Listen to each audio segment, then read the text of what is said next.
evaluate where you are. Look at it, assess yourself. Assess yourself and assess the situation. What brought you there? What has brought you to this point? What did you learn from it? Are you learning anything, or are you doing it over and over and over again? Somebody said that insanity is doing the same thing in the same way, expecting a different outcome. Don't let this year be like last. And if last year was great, still don't let it be that way. Raise the standard. If your life is perfect and extraordinary, you darn well know you're not going to be happy unless you keep making it better. That's what makes us feel alive. It's not what we get that makes us happy. It's who we become and what we're able to give because we become more. If you want to begin to move, you've got to clear your mind of all the unnecessary luggage and baggage that's weighing us down. You're going to have people to do things to you. Things are going to happen to you. And the most important thing to do is to harness your will and let it go. And move so you can grow. So you can get on with your life. It doesn't matter about what happens to you. What matters is, what are you going to do about it? If there's anything that'll shift your life, that'll get you to thrive in a difficult situation, is take some massive action. Try something else. Change it, try it, move it. Progress equals happiness. If you can start to make progress, if you can get yourself going, even if it's not perfect, if it doesn't work, you know what to do. Just change your approach. That doesn't work, change your approach. So often in life, people don't begin the journey because they're not quite sure what to do or how to do it right or how to do it perfect. You want to change your body? Get yourself moving. Don't wait for the perfect trainer. Just go out there and move. Put on your shoes and move and get momentum. I'm going to turn this situation around. I'm not going to sit back and moan and cry over what happened and what went wrong and who did what. I'm going to do something about this situation. The other thing is, take full responsibility for your life. Accept where you are and the responsibility that you're going to take yourself where you want to go. Someone said we have two primary choices in life. We can either accept conditions as they exist, or we can take the responsibility to change them.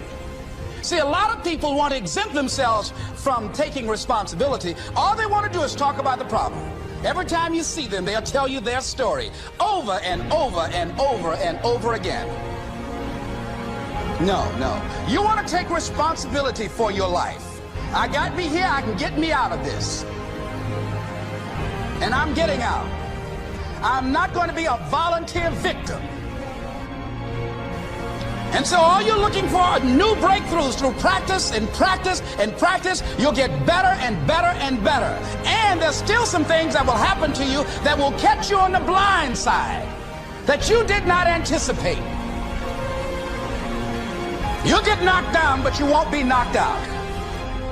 And so I say to you, it's possible you can live your dream if it's becoming a diamond, if it's having more, if it's achieving more, if it's being a better father, being a better mother, whatever it is, overcoming addiction, changing our society. It's possible you can live your dream. It's necessary that you have a plan of action, that you're resilient, that you stick to, and you work with the system, that you work with people, that you give support, and that you be there for them, that you have the vision and never give it up, that you become creative and relentless and keep on coming back again and again and again, and that it's you that you got to take personal responsibility to make it happen, and that it's hard. Easy is not an option. And when life knocks you down, jump back up and say, it's not over until I win.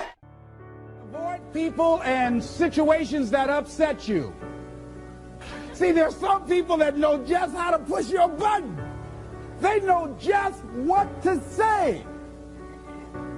But I'm not going to expend any energy arguing with anybody. Life is too short, ladies and gentlemen, and unpredictable. I don't want to spend my time arguing with anybody, so I avoid situations that will get me upset. I don't argue with people. Draw the line, ladies and gentlemen. There are certain things that we just go through life just taking, and at some point, you just got to draw the line and just say enough is enough. You got to do that with yourself. One negative stroke is 16 times more powerful than a positive stroke. And if you have people around you who are not sensitive to who you are, and the people that can hurt you the most, ladies and gentlemen, are the people that you love. That you love. They're the ones that you're vulnerable to. They're the ones that can get to you. And if they're insensitive, I don't care who they are. See, if you don't draw the line with people, if you just let them run rampant in your life, and you let things happen to you that you don't feel good about, if you continue to allow it to happen, you won't feel good about yourself. Your image of yourself will erode. So you've got to draw the line. Why do people just go to a job where they're miserable, day in and day out? Why do people stay together and they're miserable, sleeping in separate rooms, or arguing, or the only thing they have in common is paying the bills? Don't talk, don't communicate, don't share anything together.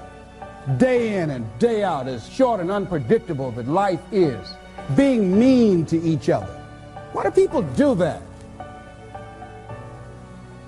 Known hells are preferable to strange heavens because it's familiar. See, life is rough, ladies and gentlemen. It's rough, and it's scary. It's scary growing. It's scary taking a chance. It's scary acting on your intuition, on your guts. It's scary. It's frightening. There are people that's tolerating things right now, and they're immobilized by fear. They can see the hammer coming, and they're afraid to even move because it's scary. To go against the dominant thinking of your family, friends, and those people you associate with every day is perhaps the most difficult act of courage you will ever perform. See, when you start growing, when you start changing the way you walk, the way you talk, the way you act, the way you respond to things, the way you use your time, when you start saying, no, I can't do that. Why? You're too busy. You don't have the time. No, I have my own agenda. So if people can put you on a guilt trip, they will. And use you and abuse you over and over and over again. You got to draw the line. You have to draw the line on them. Don't go through life feeling like you're powerless. Victims are people that are powerless. You're not powerless. You are powerful. You direct the power in your life. Whatever your life is right now, it is a duplication of your consciousness. It's a result of how you have decided to use your power. That's all it is. That's not who you are. That's just a perverted use of your power that you aren't satisfied with. And you've got the power to change that. Wherever you are, how, I don't know. But I know you've got the power to do that. But you don't know what has happened to me. It really doesn't matter what has happened to you. See, the only thing that really matters is what are you going to do about it? That's all that matters. That's all that matters. You can allow it to destroy you, or you can allow it to build you up. We never get to a level where we feel that there's nothing else for us to do, that we've achieved a certain number of goals and we figure that we're through. No. You don't want to stay there and celebrate too long like a lot of people do. They do something they consider outstanding. They go around talking about what they used to do. See, let me tell you, I used to do this and I used to do that. Excuse me, used to be's don't make no honey. What are you doing now? You're still here breathing. That means you've got some more to give. Doesn't matter how old you are, doesn't matter about where you are, doesn't matter about what you have, doesn't matter about what you've done. Life is about growing, it's about being productive, it's about stretching, it's about challenging yourself. So you start looking around and decide, hey, what else do I want to do? What got me here? It's a time for celebration, but also a time for reflection. What got me here? What worked? What did not work?